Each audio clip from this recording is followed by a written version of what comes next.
By mistake शादी, बंदिशों में बंधा प्यार. भाग 1300. रिताने पूर्ण प्रयत्न केला, पण ती लोका आत घुसली आणि घराची तलाशी घेऊ लागली. एकाने रिताच्या कपरावर गन ताणली होती. ती भीतीने गप्प बसली, पण टेन्शनचा लवलेशही तिच्या चेहऱ्यावर नव्हता. हॉस्पिटल में आत हातल्या सांगली. डॉक्टर वसीमच्या केबिन. तुम्ही तिच्या टीममधले आहात आणि तरीही तुम्हाला माहीत नाही की डॉक्टर मुखर्जी गायब आहे. डॉक्टर वसीमच्या रांग आज संपूर्ण हॉस्पिटल स्टाफला. तुम्ही नेमकं काय करता? त्यांनी संतापाने विचारलं. तुमच्या टीममधला एक मेंबर असा गायब होतो आणि तुम्ही म्हणता तुम्हाला माहीत नाही. एक भाई इन स्पिरिट. आज संपूर्ण हॉस्पिटल स्टाफ डॉक्टर साजी वसीमच्या केबिन जवळच्या मीटिंग रूममध्ये जमला होता. डॉक्टर मिष्टी मुखर्जी गेल्या 2 दिवसापासून कामावर आली नव्हती. तिने रजेसाठी कोणताही अर्ज सादर केला नव्हता आणि हॉस्पिटलच्या नियमानुसार कोणीही अर्जाशिवाय गैरहजर राहू शकत नव्हतं. डॉक्टर वसीम यांनी मागे उभ्या असलेल्या डॉक्टर राधाकडे पाहत वृक्षस्वरात विचारला. डॉक्टर राधा, तुम्ही तर नेहमी बाजान तिच्या केबिनमध्ये असता, मग ती गायब आहे याबद्दल तुम्ही काय म्हणाल? डॉक्टर राधा मान खाली घालून उभी होती, पण पुढच्याच क्षणी तिने डॉक्टर नयनकडे पाहिला, जो तिलाच शांतपणे न्याहाळत होता. डॉक्टर वसीम यांनी तोमणा मारत म्हटलं, नेहमी तर तुम्ही तिची खूप वकिली करता, यावेळी काय झाला? वकिलीच्या काम सोडलं की काय? हॉस्पिटलमधेला कोणालाच माहीत नव्हता की डॉक्टर मिष्टी मुखर्जीचं लग्न झालेलं आहे. सगळ्यांना ती अविवाहित आहे असंच वाटायचे. मिष्टीला आपलं वैवाहिक जीवन लपवायचं नव्हता, पण तिच्या पतीची सक्ती होती. तिला त्यांच्या लग्नाबद्दल कोणालाही सांगण्याचा अधिकार नव्हता.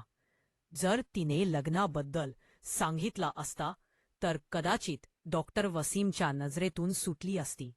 पण इथे मिष्टी दोन्ही बाजूनी अडकली होती. ना डॉक्टर वसीमच्या रागापासून सुटका करून घेऊ शकत होती. लग्नाची गोष्ट सांगितली असती तर तिला आपला पती कोण आहे हेही सांगावं लागलं असतं. परिस्थिती आणखी बिकट झाली असती.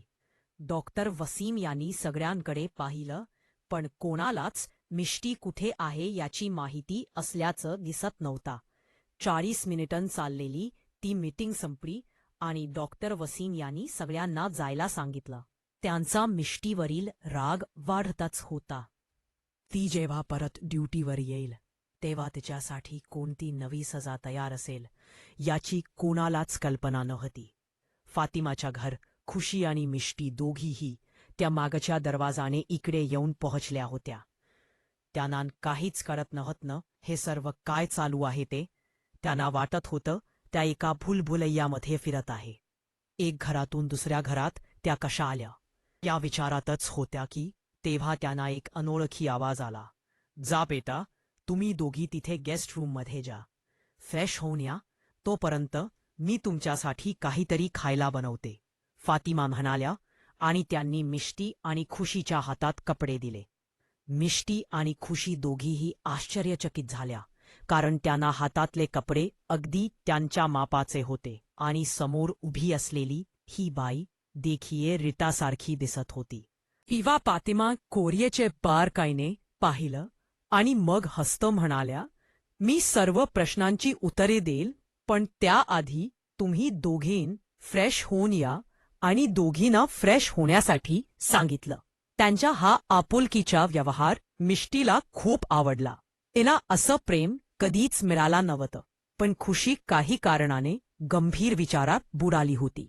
तिला इथे आल्यापासून काहीतरी विचित्र वाटत होतं, पण ती ते कारण समजू शकत नव्हती. पण जेव्हा तिने मिष्टीच्या चेहऱ्यावर स्मित पाहिलं तेव्हा तिचं मन हलकं झालं. कदाचित पहिल्यांदाच कोणीतरी मिष्टीला इतक्या प्रेमाने वागवत होतं.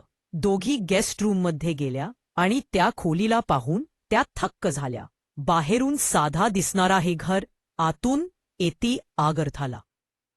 इतकं सुंदर आणि वैभवशाली असेल याची त्यांना कल्पनाच नव्हती. एक दरम्यान फातिमा किचनमध्ये गेल्या आणि विचार करू लागल्या की दोघींसाठी काय बनवावं. त्या विचारात असतानाच बाहेरून डोरबेल वाजली. फातिमा किचनमधून बाहेर आली आणि त्यांच्या चेहऱ्यावर एक स्मित उमटला. त्यांना माहीत होतं की या देवरी कोण येणार आहे. दार उघडताच समोर उभ्या असलेल्या व्यक्तीने आत येताच फातिमाला मिकी मारली आणि म्हणाला, मिस यू मॉम. पण पुढच्याच क्षणी तो मुलगा घराबाहेर पायऱ्यावर पडला. तो या हल्ल्यासाठी तयार नव्हता, पण त्याने स्वतःला पडण्यापासून वाचवलं. आश्चर्याने त्याने समोर पाहिला आणि म्हणाला, ही लहानपणाची सवय आहे. ती आता इतक्या सहजासहजी वेपूर शकत नाहीत. एनमडूचे फातिमा यांनी कमरेला पल्लू खोचत रागाने त्या मुलाकडे पाहत म्हटलं, सगळी कामं तुला आठवतात, फक्त तुझ्या आईची आठवण राहत नाही. पण पुढच्याच क्षणी त्यांनी आपला तोंड हाताने झाकला. मी काय बोलून गेले त्या स्वतःला कोसू लागल्या.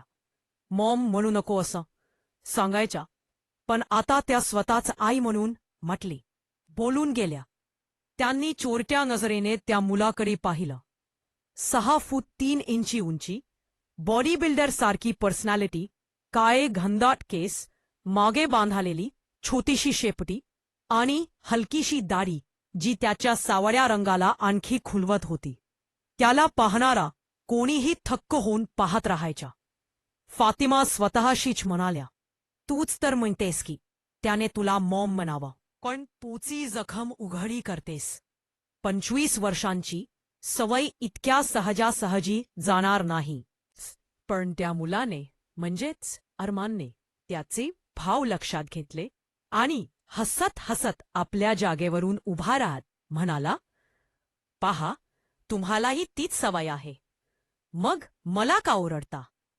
वय भारत अरमान त्यांचे बोलणं अर्धावत तोडलं आणि म्हणाल्या, आपण एकाच शहरात राहतो अरमान, पण तू असा येतोस जणू तुझ्या आईसाठी तुझ्याकडे वेळच नाही. सेखत एकाच शहरात असूनही तू मला भेटायला येत नाहीस.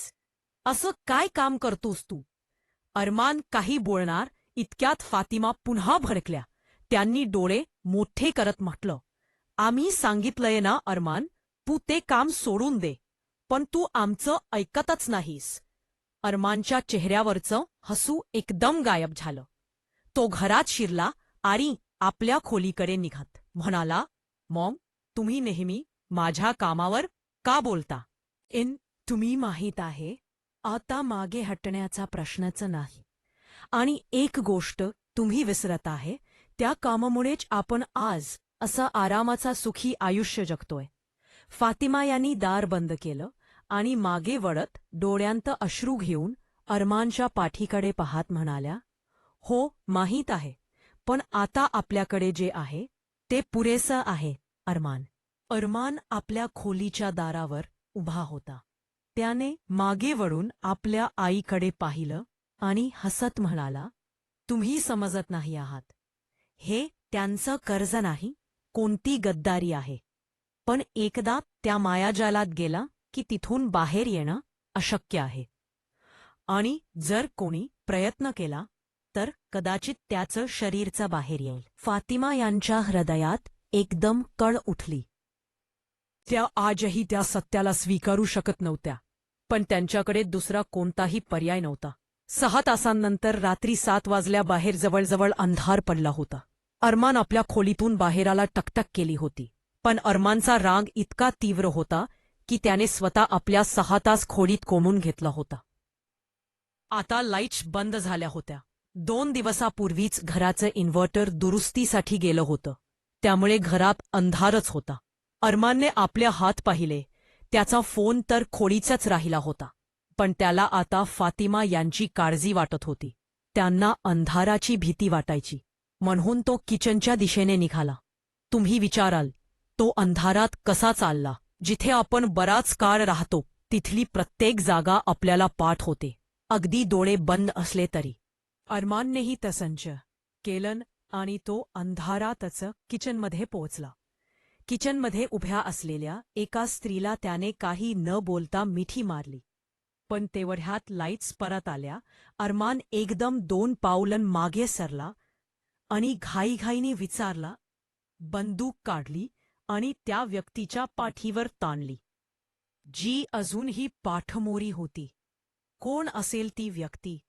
कथा आवडत असल्यास लाईक, कमेंट, शेअर आणि चॅनलला सबस्क्राईब नक्की करा.